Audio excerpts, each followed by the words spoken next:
అలాంటి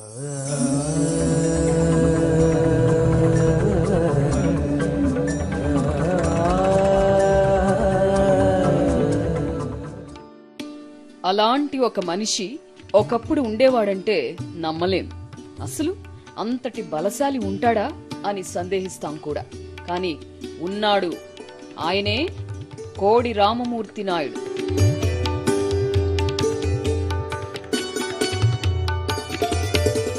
అరివీర, వీరాధివీర, పరమవీర అనిపించుకున్న మహావస్తాదు. మల్ల యుద్ధంలో ఘనయోధుడు, కొండల్ని పిండి చెయ్యగల బాహుబలుడు. 20వ శతాబ్దపు తొలినాళ్లలో విశ్వవిఖ్యాతిగాంచిన తెలుగువారిలో కోడి రామమూర్తి అగ్రేసరుడు. శ్రీకాకుళం జిల్లా వీరఘట్టంలో 1880ల ప్రాంతంలో జన్మించారు. విజయనగరంలోని పినతండ్రి ఇంట పెరిగారు.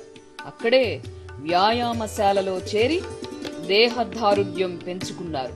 కుస్తీలోనూ ఎన్నో పట్లు నేర్చారు. మద్రాసు సైదాపేట కాలేజీలో శరీర వ్యాయామంలో శిక్షణ తీసుకున్నారు.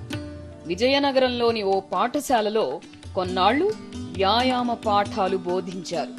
21వ ఏట నుంచే బల ప్రదర్శన మొదలుపెట్టారు. గుండెలపై 3 టన్నుల భారాన్ని అవలీలగా మోసేవారు. ఆ తర్వాత ఓ సర్కస్ కంపెనీని స్థాపించారు. దేశ విదేశాలలో ప్రదర్శనలిచ్చి అందరినీ అబ్బురపరిచారు. తన ఛాతీ చుట్టూ బిగించిన ఉక్కు గొలుసుని ఒక్కసారి ఊపిరి బిగబట్టి పటాలను తెంచేవారు. ఛాతిపై ఏనుగుని ఎక్కించుకొని 5 నిమిషాలు ఉండగలిగేవారు. 2 కార్లకు తాళ్లు కట్టి వాటిని చేతులతో పట్టుకొని ఆ కార్లు కదలకుండా నిలువరించేవారు. స్పెయిన్లో బుల్ ఫైట్ లో పాల్గొని పొగరెక్కిన ఎద్దుని అలవోకగా లొంగదీశారు. ఇలా ఒకటా రెండా మరెన్నో అద్భుతాలు, ఒళ్ళు గగుర్ పొడిచే అరుదైన విన్యాసాలు. అనతి కాలంలోనే కోడి రామమూర్తి అపర భీముడిగా పేరొందారు. బలశాలి ఆంజనేయుడికి పర్యాయ పదంగా మారారు.